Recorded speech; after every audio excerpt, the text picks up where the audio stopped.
चलिए, जय हिंद साथियों, मैं सरोज सुशांत आप सभी का स्वागत करते हैं आपके अपने YouTube चैनल जिज्ञासा एजुकेशन क्लासेस पे। आज के इस वीडियो में हम लोग देखेंगे थात को देखेंगे, थात की विशेषता को देखेंगे और थात की संख्या कितनी होती है उसको हम लोग देखेंगे। यदि आप लोग भी मेरे चैनल पे न्यू है तो चैनल को सब्सक्राइब कर लीजिए और बेल आइकन को दबाना ना भूलिए ताकि न्यू अपडेट आप तक जल्दी पहुँचे। चलिए, बिना देरी के हम लोग वीडियो को स्टार्ट करते हैं। सबसे पहले हम लोग देखते हैं कि थात किसे कहते हैं।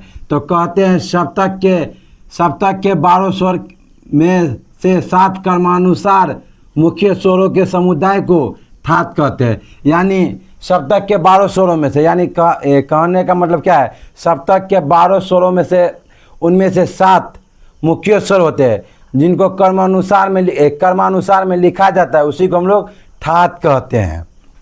और थात से राग की उत्पत्ति होती है। यानी कहने का मतलब क्या होता है, थात से राग की उत्पत्ति होती है। आपसे ऑब्जेक्टिव में पूछा जाएगा कि थात से किसकी उत्पत्ति होती है, तो आप लोग बताइएगा थात से राग की उत्पत्ति होती है। तो और दूसरा पॉइंट है, थात को मेल भी कहा जाता है। यानी कहने का मतलब थात को क्या भी कहा जाता है, मेल भी कहा जाता है। और प्राचीन संस्कृति ग्रंथों में मेल शब्द का ही प्रयोग किया गया है। यानी प्राचीन समय में क्या थात को मेल के नाम से ही जाना जाता था। और दक्षिण भारत में थात को मेल के ही नाम से जाना जाता है। यानी दक्षिण भारत में थात को मेल के नाम से भी जाना जाता है। और प्राचीन समय में भी थात को मेल के नाम से जाना जाता था। अब हम लोग देखते हैं कि थात की विशेषता को देखते हैं, थात का विशेषता क्या होता है। तो हम लोग 5 विशेषता को देखेंगे जो कि बहुत ही इम्पोर्टेंट है। पहला विशेषता है, थात में 7 स्वर का होना आवश्यक है। मतलब क्या होता है, थात में क्या होता है, 7 स्वर का होना आवश्यक है। यानी ये नहीं जो थात में कम से कम 5 स्वर नहीं होगा, थात में 7 स्वर का होना ही पड़ेगा। यदि साथ में 7 स्वर नहीं होगा तो क्या होगा, वो थात नहीं होगा। और थात में 7 स्वर क्या होना चाहिए। और दूसरा पॉइंट है, थात में 7 स्वर कर्मानुसार होना चाहिए। थात में 7 स्वर कर्मानुसार होना चाहिए। यानी थात है ना, इसमें 7 स्वर कैसे होना चाहिए, कर्मानुसार, यानी शुरू से होना चाहिए। जैसे ये नहीं जो ऊपर नीचे करके नहीं होना चाहिए। जैसे कभी सो दे दिया, कभी रे दे दिया, कभी गो दे दिया, ऐसे नहीं होना चाहिए। 7 स्वर का अनुसार क्या होना चाहिए, कर्मानुसार, यानी शुरू से अंत तक होना चाहिए। और तीसरा पॉइंट कहा जाता है, थात में केवल राग की उत्पत्ति की क्षमता होती है तथा इसे गाया या बजाया नहीं जाता है। मतलब थात में क्या होता है, राग की उत्पत्ति की क्षमता होती है, थात को गाया या बजाया नहीं जाता है। यानी ऑब्जेक्टिव में आपको पूछा जाता है या पूछेगा आपसे कि थात को गाया या बजाया जाता है या नहीं, तो आप लोग बोलिएगा थात को गाया या बजाया नहीं जाता है। और थात में केवल राग की उत्पत्ति की क्षमता होती है। और चौथा पॉइंट में थात में रंजकता होती है। चौथा क्या पॉइंट है, थात में रंजकता होती है। और 5वां पॉइंट है क्या, थात की संख्या उत्तर भारत में 10 मानी जाती है।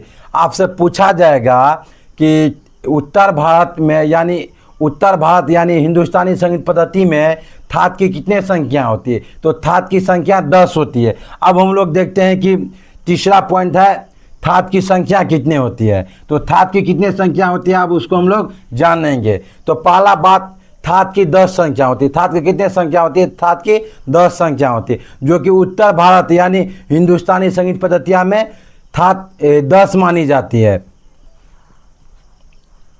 और थात से क्या होते हैं, समस्त राग की उत्पत्ति होती है। आपसे ऑब्जेक्टिव में पूछा जाएगा थात से किसकी उत्पत्ति होती है, तो थात से किसकी उत्पत्ति होती है, थात से राग की उत्पत्ति होती है। और दूसरा पॉइंट है, आधुनिक काल में पंडित विष्णु नारायण भातखंडे ने थात की संख्या 10 मानी है। आपसे पूछा जाएगा आधुनिक काल में, यानी आधुनिक काल में है ना, थात की संख्या किसने 10 मानी है, ऑब्जेक्टिव में पूछा जाएगा। तो आप लोग क्या बताएगा, विष्णु नारायण भातखंडे ने क्या मानी है, थात की संख्या 10 मानी है। जो कौन कौन है अब लोग हम देखते हैं। पहला थात है बिलावर थात, दूसरा है कल्याण, तीसरा है काफी और चौथा है खमाज थात, और पांचवा है भैरव थात, और छठा है मारवा थात, और सातवां है पूर्वी थात, और आठवां है आसवरी थात, और नौवां है भैरवी थात, और 10वां है टोरी थात। यानी कहने का मतलब थात की संख्या कितनी होती है? 10 होती है। बिलावर, कल्याण, कापी, खमाज, भैरव, मरवा, पूर्वी, आसवरी, भैरवी, तोरी। बिलावर, कल्याण, कापी, खमाज, भैरव, मरवा, पूर्वी, आसवरी, भैरवी, तोरी।